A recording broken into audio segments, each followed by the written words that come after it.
नमस्कार दोस्तों, तराइन के पहले युद्ध में मिली उस करारी हार ने मोहम्मद गौरी को अंदर से हिलाकर रख दिया था। उसने मन ही मन यह ठान लिया था कि जब तक वह अपनी हार का बदला नहीं ले लेता, वह चैन से नहीं बैठेगा।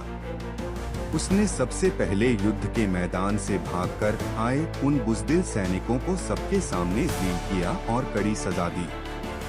इसके बाद उसने बड़े ठंडे दिमाग से राजपूतों की ताकत और अपनी हार की एक एक वजह का गहराई से आकलन एनालिसिस किया।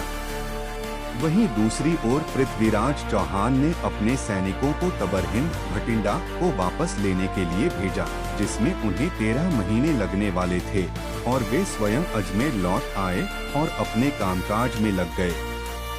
दूसरी ओर गौरी ने समझ लिया था कि राजपूतों को उनके अपने तरीके से हराना नामुमकिन है। उसने अपनी हार के 3 सबसे बड़े कारण खोज निकाले। पहला, हाथियों की ताकत और कमजोरी। उसने गौर किया कि राजपूतों के विशाल हाथी युद्ध के मैदान में एक अभेद्य दीवार की तरह थे, लेकिन उनकी सबसे बड़ी कमजोरी थी उनकी धीमी गति, स्लो स्पीड।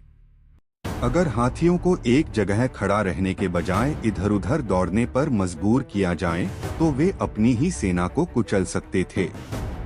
दूसरी, आमने सामने की लड़ाई, क्लोज कॉम्बैट। राजपूत तलवारबाजी और भाला चलाने में उस्ताद थे।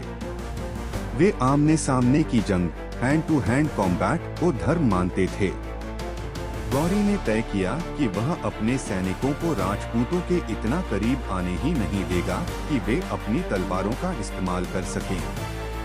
तीसरा, गतिशीलता का अभाव, लैक ऑफ मोबिलिटी। राजपूत सेना बहुत भारी थी।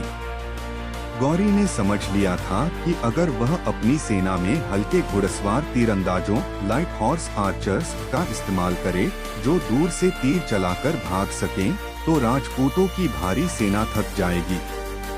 यही वो रणनीतियां थीं जिन्हें लेकर गौरी दोबारा तराइन के मैदान में उतरने वाला था।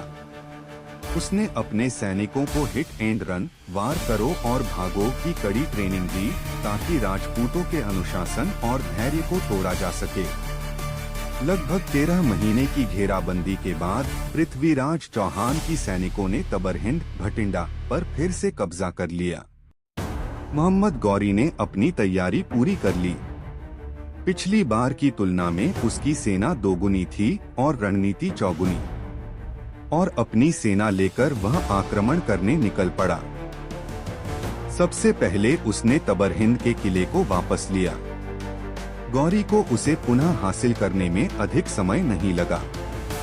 तबरहिंद हाथ से निकल जाने की खबर पृथ्वीराज चौहान को गौरी के प्रस्ताव से मिली।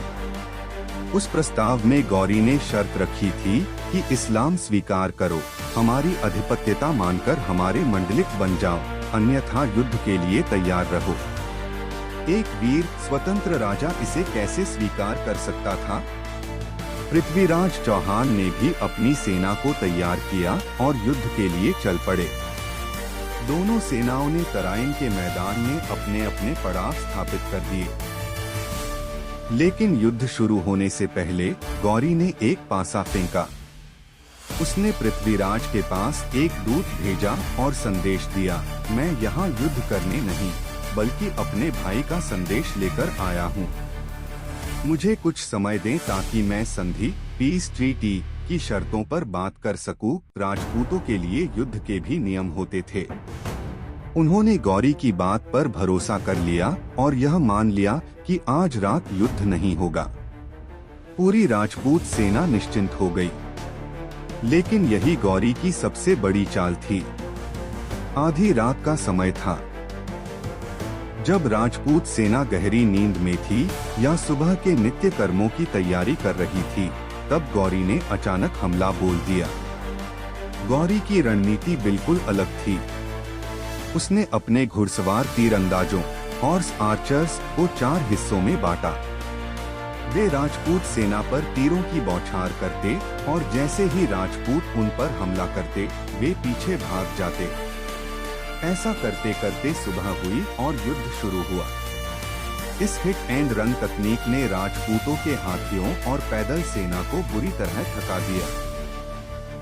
जब राजपूत सेना थक गई, तब गौरी ने अपनी रिजर्व रखी हुई 12,000 की ताजा भारी घुड़सवार सेना से अंतिम हमला किया। मैदान में खून की नदियां बह निकली।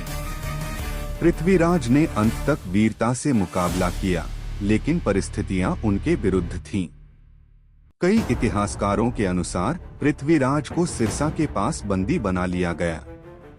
इसी के साथ दिल्ली के चौहान वंश का अंत हुआ और भारत में दिल्ली सल्तनत की शुरुआत हुई। तराइन का दूसरा युद्ध हमें सिखाता है कि वीरता के साथ साथ सही रणनीति और एकता कितनी जरूरी है। अगर उस दिन राजपूत राजा एकजुट होते तो शायद आज भारत का नक्शा और इतिहास कुछ और ही होता।